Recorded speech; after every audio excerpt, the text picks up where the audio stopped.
Welcome back to my YouTube channel. I hope आप सभी अच्छे होंगे। बेसिकली हमने लास्ट वीडियो में स्टार्ट किया था हमारा ह्यूमन रिसोर्स मैनेजमेंट। तो उस वीडियो में हमने introduction, nature, objectives, importance, significance and scope किया था। अगर कोई भी प्रॉब्लम है उन टॉपिक्स में तो यू कैन आस्क मी। मैंने अपना ऑलरेडी ईमेल आईडी, अपना टेलीग्राम चैनल का यूज़र नेम एंड मेरा इंस्टाग्राम आईडी मेंशन किया हुआ है। आप मुझसे कहीं भी कांटेक्ट कर सकते हैं, ठीक है। नेक्स्ट टॉपिक है हमारा functions of human resource management. देखिए, ह्यूमन रिसोर्स मैनेजमेंट क्या है? उन सारे रिसोर्सेज को मैनेजमेंट करके चलता है ताकि ह्यूमन रिसोर्स मैनेजमेंट उन सारे रिसोर्सेज को मैनेज करके चलता है जो इफेक्टिवली एंड एफिशिएंटली हमारे ऑब्जेक्टिव्स को अचीव करने में हेल्प करते हैं। साथ ही साथ एक ऐसा डिज़ाइन एग्जीक्यूटिव हम डिज़ाइन करते हैं ताकि कोई भी चेंज आए तो उसके अकॉर्डिंग हम कर सकें। एक ऐसी ह्यूमन रिसोर्स मैनेजर के ऐसा ऑक्यूपाई करता है अपनी पोजीशन को ताकि वो एक प्रॉपर मैनेजमेंट बना सके, डिपार्टमेंट में अच्छा रोल प्ले कर सके। और उन्हीं डिपार्टमेंट को असिस्ट करने के लिए, सर्विसेज प्रोवाइड करने के लिए हमने अदर डिपार्टमेंट्स बनाए हैं जो हमारी पर्सनल मैटर्स के साथ भी रिलेट कर पाते हैं। एचआर मैनेजमेंट हेल्प करता है हमें एडमिनिस्ट्रेशन करने में हमारी all level of the management के लिए। तो अब सबसे पहले है हमारा मैनेजरियल फंक्शन, जिसमें बेसिकली 5 फंक्शंस परफॉर्म करे जाते हैं: planning, organising, staffing, directing and controlling. जिससे आप बिल्कुल अच्छे से रूबरू हैं, आप 11th क्लास से ये पढ़ते आ रहे हैं पाँचों बेसिक। और आई थिंक आप बोर हो चुके होंगे पढ़ पढ़ के कि प्लानिंग क्या है, ऑर्गेनाइजिंग क्या है, स्टाफिंग क्या है, डायरेक्टिंग क्या है, कंट्रोलिंग क्या है, ठीक है। बट फिर भी हम एक ओवरव्यू ले लेते हैं ताकि आपको रिकॉल आ जाए। प्लानिंग देखिए, प्लानिंग फर्स्ट और फॉरमोस्ट फंक्शन है हमारी ऑर्गेनाइजेशन के लिए। कोई भी ऑर्गेनाइजेशन फंक्शन स्टार्ट नहीं कर सकती, एफिशिएंटली परफॉर्म नहीं कर सकती विदाउट प्लानिंग।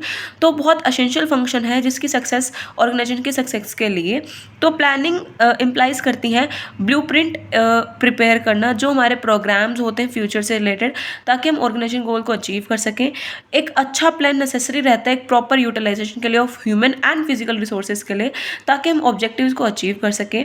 जो एबिलिटी है हमारी फोरकास्टिंग की, उसे हम डन करते हैं ताकि फ्यूचर सिचुएशंस के रिस्पेक्ट करते हैं, डिटरमाइन करते हैं हमें एक सक्सेशन। और जो हमारे जो मैनेजर हैं, जो ह्यूमन रिसोर्स प्लानिंग है एक मोस्ट इंपॉर्टेंट फंक्शन है हमारी ह्यूमन रिसोर्स मैनेजर का। और वो कॉन्स्टेंटली मॉनिटर करता रहता है सारी ह्यूमन रिसोर्स की रिक्वायरमेंट को, ताकि कोई भी चेंज आता है ऑर्गेनाइजेशन में या फिर वैकेंसीज़ में या फिर कोई डिमांड या सप्लाई में या फिर कोई जॉब कैटेगरी में या फिर कोई शॉर्टेज हो जाए, कोई पर्सनल हो जाए, कोई एलिमिनेट हो जाए स्टाफ, या कोई सेपरेट प्लान बनाना हो, तो इनके रिगार्डिंग वो मॉनिटर करता रहता है। साथ ही साथ वो ये भी डिटरमाइन करता है कि क्या पॉलिसीज़ और प्रोग्राम्स हमने फ्रेम किए हैं।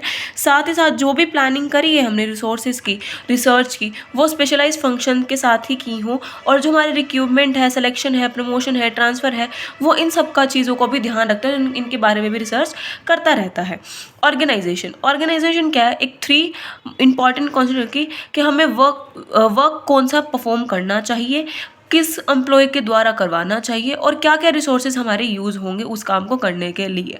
तो ऑर्गेनाइजेशन में ये चीज़ें आती हैं कि एक प्रॉपर रिलेशनशिप एस्टेब्लिश हो जाता है जब एम्प्लॉयज़ और फिजिकल रिसोर्सेज आपस में काम करते हैं।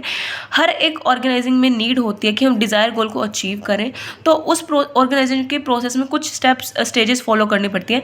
पहले हमें एक्टिविटीज़ को डिटरमाइन करना पड़ता है, फिर उन एक्टिविटीज़ का ग्रुप बनाना पड़ता है, फिर उन एक्टिविटीज़ को इंडिविजुअल को असाइन करना पड़ता है, अथॉरिटी डेलीगेट करनी पड़ती है, रिस्पॉन्सिबिलिटीज़ को फिक्स करना पड़ता है। जो भी हमारे डिपार्टमेंट है एक कॉम्प्लेक्स नेचर बनाना पड़ता है ताकि उन्हें एक प्रॉपर कंसल्ट सर्विसेज मिले और अपने एम्प्लॉय को वो एडमिनिस्ट्रेट दे सके, ठीक है।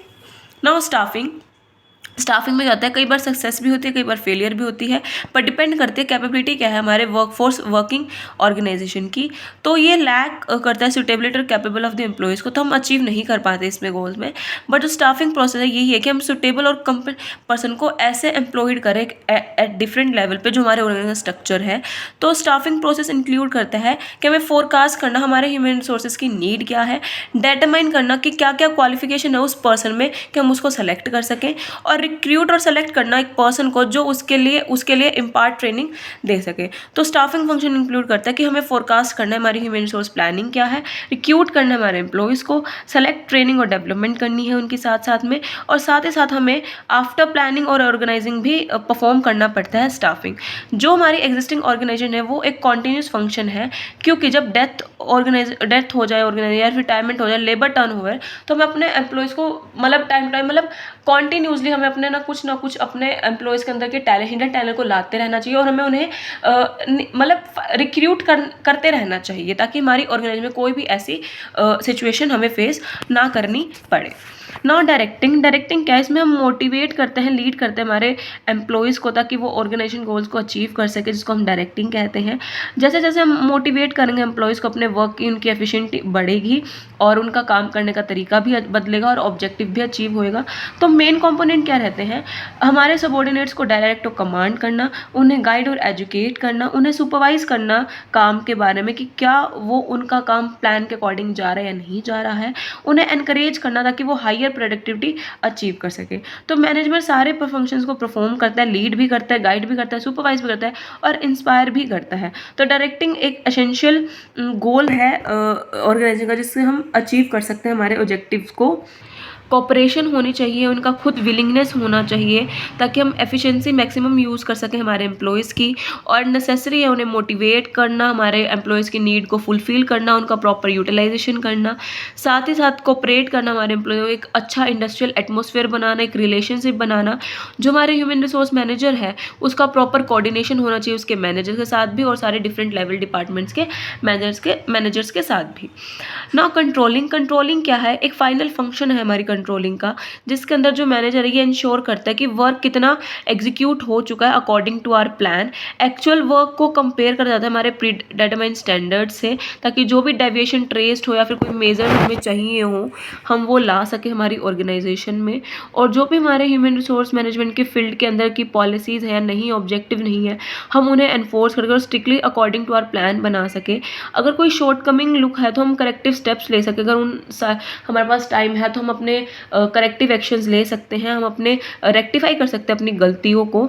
सो दैट इज़ वाई हमें कंट्रोलिंग करते रहना चाहिए। जो हमारे ह्यूमन रिसोर्स के मैनेजमेंट है वो डिटरमाइन करता है हमारी जॉब की स्टेटमेंट्स क्या हैं एम्प्लॉयज़ की एट डिफरेंट लेवल्स पर, जो एक्चुअल वर्क उन्होंने करा है वो कंपेयर कर सकें, और जो भी सजेशंस या फिर कोई इंक्वायर है ताकि हम उसे रिमूव कर सकें और सजेशंस ला सकें। Auditing of human resource development program भी ज़रूरी है, एनालाइज करना हमारे एम्प्लॉयज़ की टर्नओवर को, रिकॉर्ड्स को, मोरल सर्वे डायरेक्ट करना, इंटरव्यू लेना हमारे न्यू एम्प्लॉयज़ के शेड्यूल डेट पर, कंपेयर करना हमारी रिसोर्सेज मैनेजमेंट प्रोग्राम्स को, जो हमने प्रोग्राम्स अदर ऑर्गेनाइजेशन से बनाए हैं। तो ये ओवरऑल हमारी कंट्रोलिंग का ही एक हिस्सा है, उनके सारे ही फंक्शन हैं जो हमें परफॉर्म करने चाहिए टाइम आने पर। नाउ ऑपरेटिव फंक्शन, ये थे हमारे मैनेजियल फंक्शन जो कि आपको ऑलरेडी पता थे। आपको ऑपरेटिव फंक्शंस भी पता है, बट मैं आपको फिर भी एक बार अच्छे से बताना चाहूँगी, एक्सप्लेन करना चाहूँगी। सबसे पहला है प्रोक्यूरमेंट ऑफ एम्प्लॉयज़। देखिए वीके की बुक में भी दी हुए हैं, बट मैंने अपनी तरफ से भी लिखे हुए हैं, नीचे देख सकते हैं पेंसिल में। सबसे पहला आता है रिक्रूटमेंट, फिर जॉब एनालिसिस। ये सारे आपके उसी में आएंगे, इनके बस नाम चेंज करके दिए, बट मैंने ईजी लिखे हुए हैं, तो आप ये देख लीजिए पहले, फिर मैं आपको एक्सप्लेन कर दूँगी। सबसे पहला है recruitment, job analysis, training and development, फिर परफॉर्मेंस अप्रेजल, फिर सैलरी एडमिनिस्ट्रेशन, एम्प्लॉयज़ का वेलफेयर। उसके बाद आता है motivation, maintenance and labour relations. ठीक है, तो ये मैंने बेसिक लिखे हुए हैं, आपको ये सारे पता भी हैं, तो एक बार बुक के अकॉर्डिंग देख लेते हैं। सबसे पहला है हमारा प्रोक्यूरमेंट ऑफ एम्प्लॉयज़।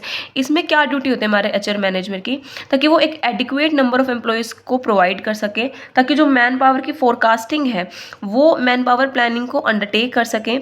जो मैन पावर प्लानिंग का प्रोसेस है यही रहता है कि किस क्वान्टिटी और क्वालिटेटिव ऑफ पर्सनल की हमें रिक्वायरमेंट है डिटरमाइन करना चाहिए, कौन से एम्प्लॉयज़ को रिक्वेजिशन प्रिपेयर करना चाहिए, कौन से मैनेजर को क्या क्या प्रोसीड करना है कि हम अपना जो प्रोसेस है रिक्रूटमेंट का, सिलेक्शन का, वो इंटीमेट कर सकें, मतलब स्टार्ट कर सकें। रिक्रूटमेंट क्या होता है, उसमें हम अपने एम्प्लॉयज़ का प्रोस्पेक्टिव देखते हैं कि ऑर्गेनाइजेशन के लिए कैसा है, जो वैकेंट पोस्ट है उसके लिए उसको मोटिवेट कर सकता है कि वो अप्लाई कर सकें, और जो एम है ताकि जो सिलेक्शन का रेशियो है वो इंक्रीज हो सके हर एक जॉब के लिए। सिलेक्शन एक नेगेटिव प्रोसेस रहता है, बट इस प्रोसेस के अंदर जो एप्लीकेशन होती है जॉब सीकर्स की, वो स्क्रूटाइज हो जाती है, ताकि हम जो भी बेस्ट अमंग एप्लीकेंट्स है उसे ही सेलेक्ट करते हैं। फिर हम प्लेसमेंट करते हैं हमारे न्यू सेलेक्ट एम्प्लॉयज़ की अपनी ऑर्गेनाइजेशन में, उन्हें फुल इन्फॉर्मेशन देते हैं अबाउट पॉलिसीज़ एंड प्रोग्राम और ऑब्जेक्टिव ऑफ द ऑर्गेनाइजेशन, और साथ ही साथ ये भी बताते हैं उनके क्या क्या उन्हें फंक्शंस परफॉर्म करने हैं हमारे HR मैनेजमेंट के द्वारा। यही मतलब उन्हें क्या क्या फंक्शंस परफॉर्म करने हैं उनकी ड्यूटी से रिलेटेड, वो भी हमारा HR मैनेजर ही उन्हें गाइड करता है। ठीक है।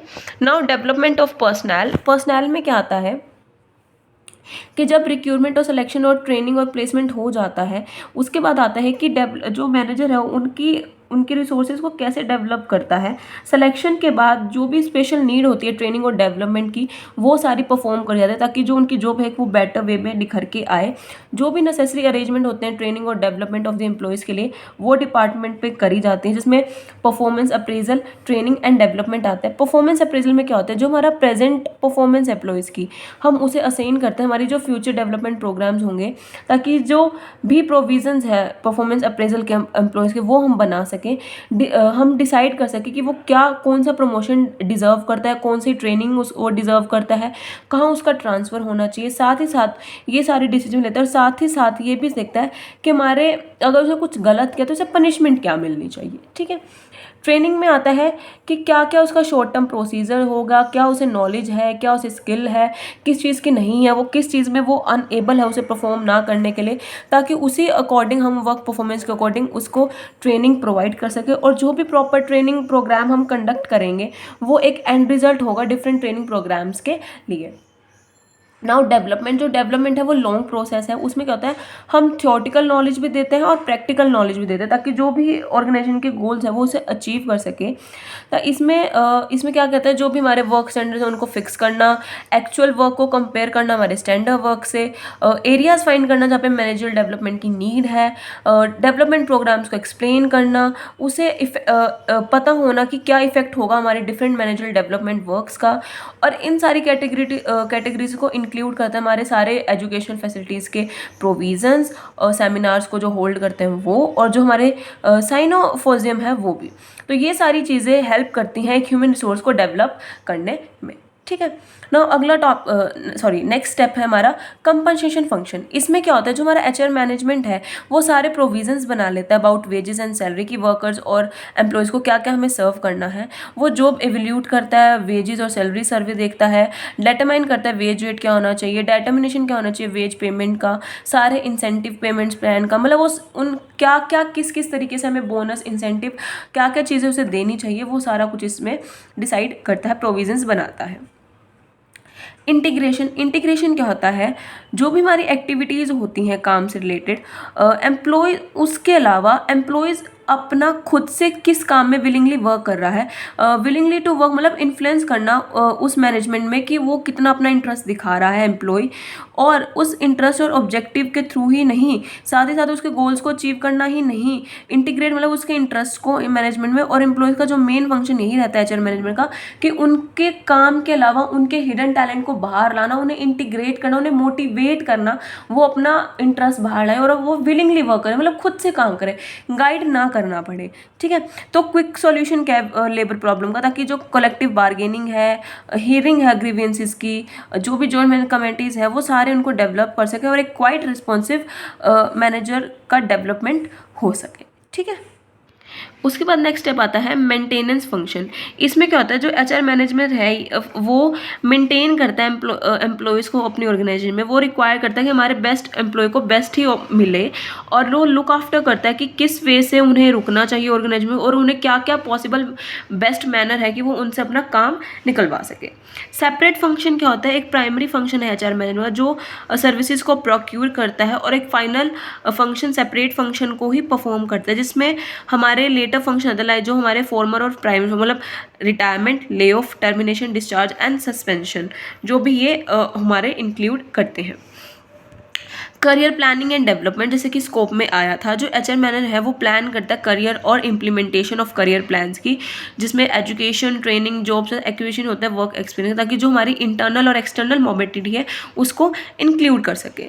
ऑर्गेनाइजेशन डेवलपमेंट, जो हमारा ऑर्गेनाइजेशन डेवलपमेंट है वो एक वेल प्लान्ड एफर्ट है, मैनेज है, जो टॉप लेवल के मैनेजर्स करते हैं, जिसमें होता है कि जो हमारे ऑर्गेनाइजेशन की परफॉर्मेंस है उसको हम उनके गोल्स को इंक्रीज कर सकें, एक अच्छा इंटरवेंशन प्लान कर सकें, जो हमारा हेल्प करता है, हमारे एटीट्यूड को चेंज करता है, वैल्यूज़ को, हमारे स्ट्रक्चर्स को, हमारे मैनेजर प्रैक्टिसेस को, ओवरऑल क्या है कि जो हमारी ऑर्गेनाइजेशन की परफॉर्मेंस है उसको इम्प्रूव करता है।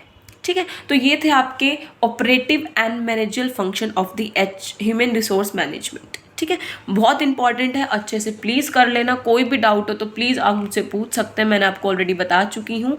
मेरी इंस्टाग्राम आईडी, मेरा टेलीग्राम का यूज़र नेम एंड मेरी ईमेल आईडी मैं तीनों नीचे डाल दूंगी। ठीक है, सो उसके बाद आता है human resource management versus personnel management. So आपने ह्यूमन रिसोर्स मैनेजमेंट तो बहुत पढ़ लिया, अब पर्सनल मैनेजमेंट क्या है तो ये भी देख लीजिए। बहुत एक्टिविटीज़ ऐसी हैं जो ह्यूमन रिसोर्स से ही डील करती हैं, दोनों की अपनी अपनी इंपॉर्टेंस है, अपनी अपनी सक्सेस है, अपनी अपनी अचीवमेंट है। सो इनका डिफरेंस देख लीजिए। डिफरेंस ये मतलब कुछ स्टेटमेंट्स दी हुई हैं, उन्हें पढ़ लीजिए। Most of the opinion about personal ये है कि वो डील करते हैं रूल्स और रेगुलेशन से, कि पर्सनल की वर्किंग क्या होनी चाहिए, और हेल्प करती है सुपीरियर्स को ताकि वो डील कर सके सबऑर्डिनेट के साथ कि कैसे उन्हें ऑर्गेनाइजेशन अचीव करना है। पर्सनल मैनेजमेंट हेल्प करती है सुपीरियर्स को और एक ऐसा एनवायरनमेंट क्रिएट करते हैं हमारे सबऑर्डिनेट के ताकि उनके एक साथ काम कर सके। बल्कि जहाँ पे जो ह्यूमन रिसोर्स मैनेजमेंट है वो वाइड है, जो कंपेयर करता है हमारे पर्सनल मैनेजमेंट में, वो सबऑर्डिनेट के साथ कंस्ट्रेन करता है, उन्हें रिकॉग्नाइज करता है उनकी इंपॉर्टेंस क्या है, पॉलिसीज और प्रोग्राम बनाता है ताकि डेवलप कर सके एम्प्लॉयज़ को और उनको एसेट मान के चलता है।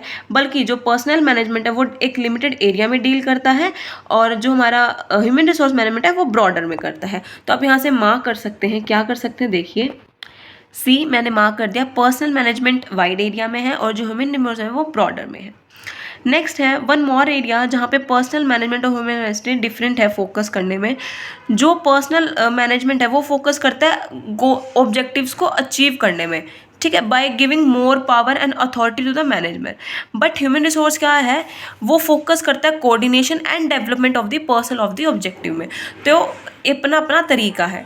जो पर्सनल मैनेजमेंट है वो ट्रेडिशनल अप्रोच है मैनेजमेंट की, जो डील करती है पर्सनल ऑफ द ऑर्गेनाइजेशन में। बल्कि जो ह्यूमन रिसोर्स मैनेजमेंट है वो डिफरेंट है, वो न्यू अप्रोच है मैनेजमेंट के लिए। पर्सनल मैनेजमेंट और ह्यूमन वो डिफ्रेंशिएट करते हैं बेसिक ऑफ द कम्युनिकेशन पे भी। जो कम्युनिकेशन है वो इनडायरेक्ट है पर्सनल मैनेजमेंट की, और जो ह्यूमन रिसोर्स एचआरएम की है वो डायरेक्ट है और एक सिस्टमैटिक है। वेजेस और सैलरी में क्या है, वो पर्सन है वो जॉब बेसिस पे देते हैं, और यहाँ बल्कि एचआरएम में क्या होता है, वो एक सैलरी स्ट्रक्चर बनाता है according to the performance of the employees. Personal management workers को एज अ टूल ट्रीट करता है, मतलब उन्हें रिप्लेस भी करता रहता है, एक्सपेक्टेबल भी करता रहता है, एक्सपेक्ट ज़्यादा करता है। बल्कि एचआरएम उनको एक एसेट की तरह ट्रीट करता है, उन्हें यूज़ करता है और उन्हें डेवलप करता है। पर्सनल मैनेजमेंट कॉन्सेंट्रेट करता है कि इंटरेस्ट क्या है ऑर्गेनाइजेशन का, हालांकि जो एचआरएम है वो इंटीग्रेशन और इंटरेस्ट देखता है हमारे कॉन्ट्राडिक्टरी पार्टीज़ का। तो ये था डिफरेंस आपका ह्यूमन रिसोर्स मैनेजमेंट का और पर्सनल मैनेजमेंट का। आप इसे ना करें, ये थोड़ा अटपटा और कंफ्यूजिंग है, तो आप इसे क्रॉस मार्क कर सकते हैं। ठीक है, now difference between human resource management and human resource development. D stands for development, M for management. जो एचआरएम है वो ह्यूमन रिसोर्सेज के साथ डील करता है, और जो एचआरएम डेवलपमेंट है वो डेवलपमेंट पार्ट से करता है। एचआरएम एक ब्रॉडर कंसेप्ट है, और जो एचआरएम डी है, एचआरएम डी वो ह्यूमन रिसोर्स मैनेजमेंट का एक पार्ट है। जो एचआरएम है वो मैनेजमेंट करता है पीपल की, उनके रिसोर्सेज की, और जो एचआरडी है वो डेवलपमेंट करता है रिसोर्सेज की और कंपनी की। ठीक है। एचआरएम फोकस करता है कि कैसे मैनेज करता है डिफरेंट टाइप ऑफ पीपल्स को ऑर्गेनाइजेशन में। हालांकि जो एचआरडी है वो फोकस करता है कि एम्प्लॉयज़ को कैसे टीच किया जाए, उन्हें कैसे डेवलप किया जाए और कैसे personal development of the employees पर फोकस किया जाए। एचआरएम स्टाफिंग फंक्शंस में ज़्यादा डील करता है और जो एचआरडी है वो डेवलपमेंट और मैनेजमेंट करता है हमारे रिसोर्सेज की। जो एचआरएम है वो इंक्लूड करता है recruiting, staffing, compensation, benefits, employ labour relationship and health and safety. Other versus जो एचआरडी है वो इंक्लूड करता है ऑर्गेनाइजेशन की डेवलपमेंट, परफॉर्मेंस का management, training and learning and coaching. जो एचआरएम है वो ऑर्गेनाइजेशन स्ट्रक्चर है जो कि इंडिपेंडेंट है और जो एचआरडी है वो इंटरडिपेंडेंट और इंटरलिंक है हमारे ऑर्गेनाइजेशन स्ट्रक्चर से। जो एचआरएम है वो मोस्टली फॉर्मल है और जो हमारा एचआरडी है वो फॉर्मल भी है और इनफॉर्मल भी, लाइक अ मेंटोरशिप। ठीक है। जो एचआरएम है वो एक रूटीन और एडमिनिस्ट्रेटिव प्रोसेस है और जो एचआरडी है वो एक कॉन्टिन्यूस प्रोसेस के बाद आता है हमारा ह्यूमन रिसोर्स मैनेजर की क्वालिटीज़ एंड क्वालिफिकेशंस क्या होती हैं। तो ह्यूमन रिसोर्स मैनेजर की क्वालिफिकेशन डिफरेंट कैटेगरीज में दी हुई है, तो इसकी आपको नीड नहीं है पढ़ने की। ठीक है। आगे भी यही सब दे रखा है, क्वालिफिकेशन आपको ये नहीं पढ़ना है। तो हम सीधा जाते हैं क्वालिटीज़ पर कि ह्यूमन रिसोर्स मैनेजर की क्या क्या क्वालिटीज़ होनी चाहिए एक ऑर्गेनाइजेशन को ऑपरेट करने के लिए या फिर कुछ उसका रोल प्ले करने के लिए, ड्यूटीज़ एंड रिस्पॉन्सिबिलिटीज़ को परफॉर्म करने के लिए। सो देखिए, हम देखते हैं इन्होंने एक अच्छा पॉइंट भी दिया हुआ है कि जो एचआर प्रैक्टिसेस होते हैं वो एक अच्छा रोल प्ले करता है बिजनेस पार्टनर का, स्ट्रैटेजीज़ का, इन्वेंटरवेंशंस का, इनोवेटर का, इंटरनल कंसल्टेंट का, मॉनिटर का एंड वॉलंटियर का। तो मतलब बहुत सारे रोल प्ले करता है। तो एक एक्सपेक्टेड क्या किया जाता है एक मैनेजर से, सबसे पहले नॉलेज, उसे नॉलेज होनी चाहिए। जो भी सक्सेसफुल परफॉर्मेंस होती है एचआर टास्क को रिक्वायर के लिए मल्टी डिसिप्लिनरी नॉलेज होनी चाहिए मैनेजर के पास। प्लेसमेंट स्पेशलिस्ट होना चाहिए, ट्रेनिंग से रिलेटेड डेवलपमेंट स्पेशलिस्ट होना चाहिए, एम्प्लॉय के वेलफेयर के लिए एक्सपर्ट होना चाहिए, कंपनसेट और जॉब एनालिसिस होना चाहिए, उसको लेबर रिलेशंस का एक्सपर्ट, मतलब लेबर रिलेशंस अच्छे होने चाहिए उसके। जो भी इंफॉर्मेशन सिस्टम होता है ह्यूमन रिसोर्स के बारे में उसके बारे में नॉलेज होनी चाहिए। तो उसको बहुत सारे इफेक्टिव नॉलेज चाहिए उसको, बिजनेस मैनेजमेंट के लिए भी, लॉ के लिए भी, बिहेवियरल साइंस भी, इंडस्ट्रियल साइकोलॉजी भी, सोशियोलॉजी भी, political science, economics, stat, engineering, finance, computer, उसे सारी तरह की नॉलेज होनी चाहिए क्योंकि वो एक ब्लेंड नॉलेज होनी चाहिए ताकि वो एक पर्सनल और जॉब रिलेटेड क्वालिटीज़ के साथ एक इफेक्टिव परफॉर्मेंस का भी रोल प्ले कर सके। उसके बाद इंटेलिजेंट होना चाहिए। इंटेलिजेंट में क्या क्या इंडिकेट करता है, उसका मेंटल एप्टीट्यूड कैसा है, कैसे वो नेचर देखता है, प्रॉब्लम जो एग्जिस्टिंग सिचुएशन है, एनवायरनमेंट है, उसे कैसे सॉल्व करता है। साथ ही साथ वो टेक्टफुली डीलिंग करता है, नहीं करता दूसरों के साथ, मतलब कैसे बिहेव करता है, उसको इंटेलिजेंट होना चाहिए। उसे क्विकली पोजीशन होना चाहिए और अनकंट्रोलेबल ऐसा ना फील कराए। और जो हमारे माइक्रोसॉफ्ट इंडियन प्राइवेट लिमिटेड हैं उनका एक्सपेक्ट है करना मैनेजर के कि वो एनालिटिकल स्किल होना चाहिए, वो इतना एबल होना चाहिए कि वो सिस्टम की स्ट्रेंथ को आइडेंटिफाई कर सके, वीकनेसेस को देख सके और उन्हें कॉन्टिन्यूस इम्प्रूव के अकॉर्डिंग इम्प्रूवमेंट के लिए ड्राइव करता रहे, मतलब प्लान्स एंड प्लॉटिंग्स करता रहे। लीडरशिप एक ऐसा जिसमें एबिलिटी हो मोटिवेट करने की, डायरेक्ट करने की, एंथुसिज्म को क्रिएट करने की एम्प्लॉयज़ के बीच में। मैनेजर्स को लीड करना भी आना चाहिए और ऑर्गेनाइजेशन को चलाना भी आना चाहिए। साथ ही साथ वो कॉन्स्टेंटली अपने एम्प्लॉयज़ को मोटिवेट करे ताकि वो एफर्ट्स लगाएं एक बेटर परफॉर्मेंस के लिए, उन्हें इन्फ्लुएंस करे और साथ ही साथ इतना कैपेबल हो मैनेजर कि वो इन्फ्लुएंस करे अपने एम्प्लॉयज़ को towards the achievement of the goals and the target. जो एचआर मैनेजर है उसे सारी क्वालिटीज़ होनी चाहिए गुड लीडर की। जो हमारे रेप्यूटेड इलेक्ट्रॉनिक कंपनी ने मेंशन किया कि कुछ ऐसे फॉलोइंग लीडरशिप है जो होनी चाहिए कि सबसे पहले इनिशिएटिव होना चाहिए कि वो आइडेंटिफाई कर सके, हमारे चैलेंजेस को एड्रेस कर सके, वो कैपेबल हो अपने वो अपना काम इंडिपेंडेंटली करे, कोई भी डायरेक्शन चेंज हो, प्रोजेक्ट या न्यू इन्वेंशंस हो, इनिशिएट हो तो वो अच्छे से कैपेबल हो उस काम में। उसका लीडरशिप रोल अच्छा होना चाहिए, मतलब एक एज अ फैसिलिटेटर भी अच्छा होना चाहिए, चाहिए, मेंटोर भी होना चाहिए जो भी प्रोजेक्ट का कॉन्टेक्स्ट है, उसे सारे कॉम्प्लेक्स आइडियाज़ प्रेजेंट करने चाहिए, एंटिसिपेटेड सारे ऑब्जेक्टिव्स होने चाहिए और दूसरों को भी इन्फ्लुएंस करना चाहिए उसको।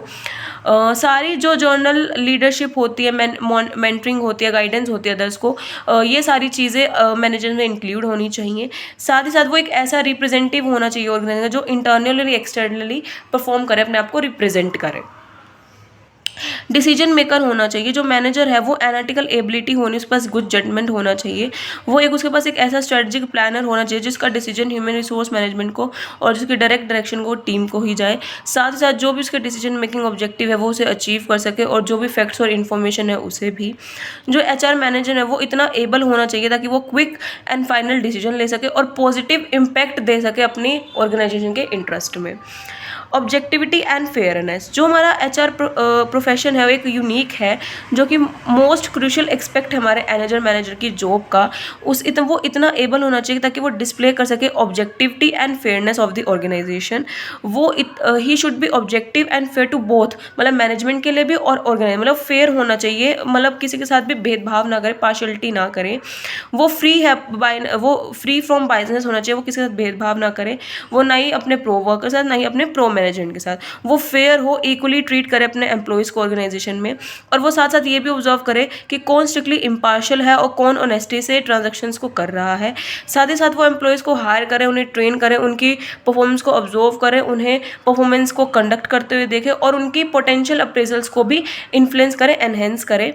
साथ ही साथ वो इतना ऑब्जेक्टिव और फेयरनेस होना चाहिए हर एक सिचुएशन में, और नहीं सिर्फ उसकी पर्सनल फीलिंग्स को नहीं बल्कि अपनी जजमेंट को भी, मतलब उसकी कोई भी पर्सनल फीलिंग उसके जजमेंट को इन्फ्लुएंस ना करे, मतलब उसको दया भाव नहीं होनी चाहिए, जो गलत है वो गलत है, जो सही है वो सही है, मतलब उस चीज़ की डिसीजन लेने की हिम्मत रखे। एजुकेशनल स्किल, जो भी एडिक्वेट प्रोफेशनल लर्निंग और टीचिंग स्किल्स होती हैं वो उसके अंदर होनी चाहिए। वो ह्यूमन रिसोर्सेज को टीच भी कर सकता है, उन्हें याद भी कर सकता है अबाउट द ऑर्गेनाइजेशन की ग्रोथ और डेवलपमेंट के अकॉर्डिंग। कम्युनिकेशन स्किल, जो एचआर मैनेजमेंट है वो उतना एक्सेलेंट होना चाहिए अपनी कम्युनिकेशन स्किल में ताकि वो कमांड कर सके बहुत सारी लैंग्वेजेस पे, वो सुन भी सके और इंटरप्रेट कर सके अपने स्किल को। जो रोल है मैनेजर का वो वर्क डन के थ्रू होता है, उसको अच्छी गुड कम्युनिकेशन स्किल होनी चाहिए, वो अपने आइडियाज़ को शेयर कर अपने एम्प्लॉयज़ से, तो उन्हें मोटिवेट करे ताकि वो भी अचीव करे अपने ऑर्गेनाइजेशन के ऑब्जेक्टिव्स को। ह्यूमन रिसोर्स की जो ट्रेनिंग है, जो डेवलपमेंट है, उसका भी एक इंपॉर्टेंट रोल होता है एचआर मैनेजमेंट का, ताकि जो भी अच्छी नॉलेज है उन्हें रिक्वायर्ड करके एज वेल एज प्रेजेंट भी कर सके उन स्किल्स को। बहुत एसेंशियल होता है एचआर मैनेजमेंट के लिए उसकी गुड कम्युनिकेशन होना, ताकि बेस्ट कोऑपरेशन कर सके वो अपने एम्प्लॉयज़ के साथ। साथ ही साथ इतना बेनिफिशियल हो उसके लिए भी और अब उसकी फंक्शनल नॉलेज के लिए भी जो लोकल लैंग्वेजेस है, ताकि वो इफेक्टिवली कम्युनिकेट कर सके अपने अदर एम्प्लॉयज़ के साथ। एग्जीक्यूटिव स्किल्स में क्या होता है कि एक ऐसा ऑब्जेक्टिव को अचीव करना ऑर्गेनाइजेशन के, जो मोस्ट इंपॉर्टेंट एक्सपेक्ट होता है, प्रॉपर और टाइमली एग्जीक्यूट करना पॉलिसीज और प्रोग्राम को, जो टॉप लेवल के मैनेजर्स होते हैं। एचआर मैनेजर को इतनी अच्छी तरह से इम्प्लीमेंटेशन करना चाहिए अपनी स्किल का, स्पीडी और एक्यूरेट एग्जीक्यूशन करना चाहिए ताकि जो पॉलिसीज और प्रोग्राम्स बनाए हैं, जो हमने स्टैंडर्ड सेट्स की हैं, वो वहीं पे उन्हीं के अकॉर्डिंग चले। ह्यूमन स्किल, जो एचआर मैनेजर है वो इतना सक्सेसफुल डील करना चाहिए अपने एम्प्लॉय से ताकि जो भी इवेंट्स और सिचुएशन है वो किसी भी चीज़ को इन्फ्लुएंस ना करे। उसे हमेशा लुक आफ्टर करते रहना चाहिए कि क्या सिचुएशन है हमारे एम्प्लॉय का, क्या व्यू पॉइंट है, और वो अपने एम्प्लॉयज़ को ऑनर करे, उनकी ओपिनियंस को, उनके सेंटिमेंट्स को, उनकी वैल्यू को। वो कभी भी इल फीलिंग ना करे टुवार्ड्स एम्प्लॉय, मतलब बायनेस ना करे पास्ट बिहेवियर पे, जो है वो है, मतलब कोई भेदभाव ना रखे, कोई भी पुराने ग्रजेस ना निकालें उनके साथ। वो हमेशा रैशनल होना चाहिए, ना कि इमोशनल होना चाहिए, मतलब he should always be rational, not an emotional person. जो एचआर मैनेजमेंट है उसके अंदर ह्यूमन वैल्यूज़ भी होनी चाहिए, एम्प्लॉयज़ की रिस्पेक्ट करें, उन्हें ट्रस्ट करें, साथ ही साथ अपना गुड ह्यूमन स्किल और वैल्यूज़ को भी हाईलाइट करें। अप्रोचेबल एंड कंपैशनेट, जो एचआर मैनेजर है वो ईजिली अप्रोचेबल होना चाहिए, कंपैशनेट होना चाहिए अपनी प्रॉब्लम्स, जो एम्प्लॉयज़ की प्रॉब्लम्स है उनके साथ, ताकि जो ओपन डोर पॉलिसी है एवरीबडी की वो विलिंगली उसे मीट कर सकें। हर एक एम्प्लॉय की प्रॉब्लम को सुनना, उन्हें सॉल्व करना उसका फर्स्ट प्रायोरिटी होनी चाहिए। जो भी प्रॉब्लम आ रही है वर्क से रिलेटेड जो परफॉर्मेंस की एम्प्लॉयज़ में, उनमें पूरा ध्यान देना कि इंटरेस्ट ना ही दिखाए ऑर्गेनाइजेशन में। अनअप्रोचेबल और इग्नोर प्रॉब्लम नहीं होनी चाहिए। वो अपने अपने एम्प्लॉयज़ को मोटिवेट करें, उन्हें इंक्रीज़ करें जॉब डिससेटिस्फैक्शन की, और कोई भी प्रॉब्लम क्रिएट हो रही है, रिटेंशन हो रहा है, एम्प्लॉयज़ को एफिशिएंटली डील करें। वो कभी भी अप्रोचेबल नहीं होगा अगर वो प्रॉब्लम्स को सॉल्व नहीं करेगा, एम्प्लॉयज़ वर्किंग मतलब जो भी उनका वर्किंग एरिया उनकी प्रॉब्लम्स को सॉल्व नहीं करेगा। तो इंटरपर्सनल स्किल्स, जो एचआर मैनेजर है उसे पर्सनल साथ डील करना आना चाहिए एट वेरियस लेवल पे ऑर्गेनाइजेशन और as well as outside the organisation. वो इतना एंगेज एक्वायर होना चाहिए अपने ऑर्गेनाइजेशन के साथ ताकि जो इंटरव्यूज़ हैं, सिलेक्शन है, ट्रेनिंग, डेवलपमेंट, इंटरेक्शन एम्प्लॉयज़ हैं या फिर जो टॉप मैनेजमेंट है, अदर डिपार्टमेंट्स हेड ऑर्गेनाइजेशन के, उनके साथ भी अपनी प्रॉब्लम्स को एड्रेस कर सके जो एम्प्लॉयज़ की प्रॉब्लम है। जो भी सारी ये एक्टिविटीज़ है रिक्वायर करते हैं गुड इंटरपर्सनल स्किल्स को।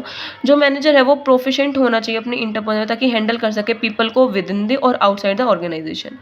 जो जॉब डिस्क्रिप्शन होता है इलेक्ट्रॉनिक कंपनी बेंगलोर के अकॉर्डिंग ये होना चाहिए। HR manager responsive, prompt, sensitive होना चाहिए अट द टाइम पे और प्रायोरिटीज़ के टाइम पे। High integrity, built and sustain trust होना चाहिए। स्ट्रॉन्ग इमोशनल इंटेलिजेंस होना चाहिए। Appropriate effective feedback and responsive receiving feedback दे वो। कॉन्सलेशन, इन्फ्लुएंस और परसुएड करे दूसरों को। और कॉन्फ्लिक्ट रिजोल्यूशन, मतलब जो भी प्रॉब्लम है उसे फैसिलिटेट करे, उसे फेस करे। नेक्स्ट आता है लिमिटेशन। अब देखिए हमने बेनिफिट्स पढ़े हैं, हमने इंपॉर्टेंस पढ़ी है, ऑब्जेक्टिव्स पढ़े हैं, फंक्शंस पढ़े हैं, नेचर एंड स्कोप देखा है। अब कुछ ना कहीं ना कहीं तो लैग किया होगा एचआरएम। तो अब देखिए कहाँ कहाँ लैग किया है। जो एचआरएम है वो स्टिल एक कंसिडर करा है एक न्यू नेम की तरह जो पर्सनल मैनेजमेंट है, बट कुछ ऑर्गेनाइजेशन ऐसे हैं जहाँ पे पर्सनल डिपार्टमेंट को एक रीडिज़ाइन ह्यूमन एचआरएम डिपार्टमेंट बोला गया है, जहाँ पे कोई चेंज नहीं है उनके मतलब एटीट्यूड ऑफ द मैनेजमेंट में टुवार्ड्स एचआरएम फिलॉसफी। तो जो जस्ट चेंजिंग इट्स नेम मतलब वो कोई नाम को चेंज कर देना, ये कोई पर्पस नहीं हुआ। ठीक है। एचआरएम में still lack of support of top manager, कहीं ना कहीं कमी दिखी है। जो एटीट्यूड है टॉप मैनेजर का वो पैसिव टुवर्ड्स इम्प्लीमेंटिंग एचआरएम की जगह नहीं है, मतलब वो अपना सपोर्ट नहीं दिखाते, वो एक्स्ट्रा रिजल्ट नहीं दे पाते हैं।